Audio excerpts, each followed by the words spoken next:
Help support the companies that support our community.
Years ago, when I first started turning, a buddy of mine worked at a bowling alley, and I used to get the old pins to turn them.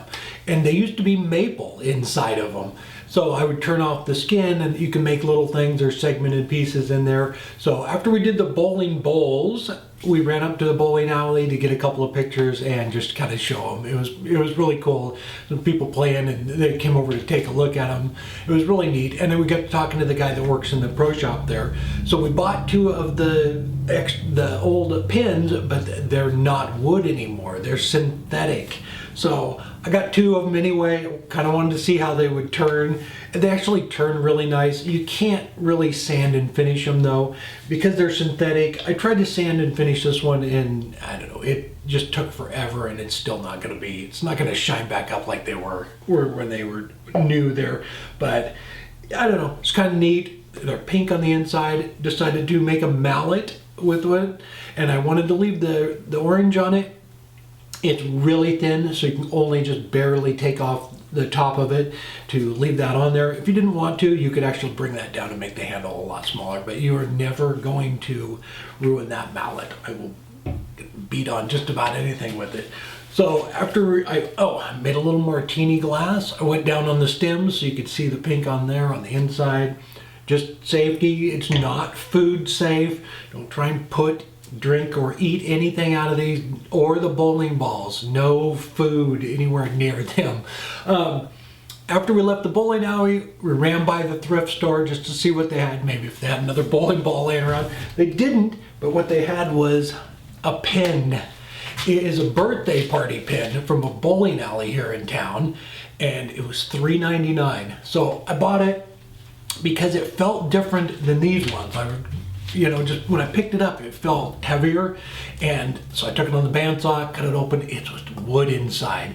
So I'm gonna put this on the lathe and turn it. I'm not sure I'll make a mallet or something out of it, but I don't know, it's never been used, so the wood inside I'm sure is real perfect. So you can make a nice mallet out of them. The ones at the bowling alley, if you get the used ones and you find a bowling alley that still uses wooden pins, most of the time they're broken up inside.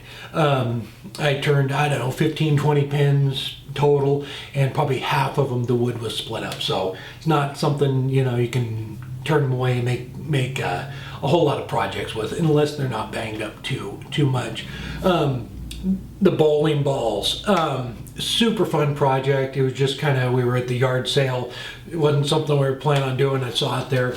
I have turned a lot of things on the lathe since I started. I've turned, we did aluminum and polyester resin bowl with Peter Brown. I've turned Fordite, which is paint. Robin and I both used to work at Freightliner trucks, so I used to get tons of that stuff. Robin and I would get as much as we could. It's fun to turn. We make keychains and things out of it. I've turned just aluminum stock, just about anything you could think of. I've tried to put it on the lathe. When first I was messing around too, if you have a block of wax, it actually turns really nice. It's actually a nice way to teach yourself how the tools cut if you're using gouges, because it will not catch. So it's a nice way to practice with that. The only thing I've turned that I won't turn again is soapstone. It is a mess, and I will never put another piece on the lathe. Even with the dust collector, it's just a nightmare. I did want to thank everybody for all the comments about bowling balls. I have learned more than I ever thought I would about bowling ball technology. I had no idea there was so much science inside a bowling ball. And a couple things about the older bowling balls too. People were giving me some safety tips, because apparently old ones, they have asbestos in them, so be careful if you're going to do it. Definitely wear a respirator. But thank you for all the tips on that, and all the, you know, just great comments. We had a lot of comments about asking if I would make a bowl out of an old bowling ball, and a lot of them were, it was your dad's or your grandfather's, and I've made 2 of them, and I don't really want to be responsible for your dad or your grandpa's bowling ball, so I respectfully decline that. But it is pretty neat to be able to recycle something like that was going to the landfill anyway. I'm gonna keep looking and play around with it, and maybe hopefully get some more of them, and maybe try different shapes or something like that. Didn't realize, which I do now because of all you guys. Thank you so much. Like, if I ever find another one of the hammers, I can actually get a lot more creative with it, because I know that core is so small in there, and I can play around with it a little bit. I had a lot of questions about the cleanup in the comments, about the cleanup and it being a mess. I will tell you, it looks like a giant mess on camera, but resin is cleaner. I would rather, as far as cleaning up, I would rather turn resin than wood. The resin stays right here next to the lathe, has a little bit of static electricity, so everything stays together. It's literally 5 minutes. You pick it all up and put it in the garbage, and you're done. Wood shoots across the shop. It's 15 feet away. You gotta keep cleaning up. So it looks like a mess, but it isn't. It's actually pretty easy to clean up. What else did we have? The yarn bowl, great idea. Didn't even think about that. Just left the thumb hole in to, you know, just kind of make it unique. But yeah, yarn bowl. I did have a question about the hole that I left in the side of it. So here's the storm here. So I left that in there. Had quite a few people ask me about whether that was an issue when I was turning it. So when it's spinning that fast, you barely even know that it's there as the tool's passing over it. When you get into a larger void, the tool actually kind of grabs a little bit, but depending on how fast the lathe's going, it's not an issue here. I've turned several pieces where it's spinning, 3,000 RPMs, and you can turn a piece that's well over half of it is gone, and you don't really have an issue with it. You just need to be careful and tool control and everything else. But a small hole like that, you don't even know it's there when you're turning it. And the blue one, the hammer, we're going to give that back to the gentleman that originally owned it. Thought it'd be a nice keepsake. They live right here in town, so we're going to run up there after I get the bottom all cleaned up and give that back to him.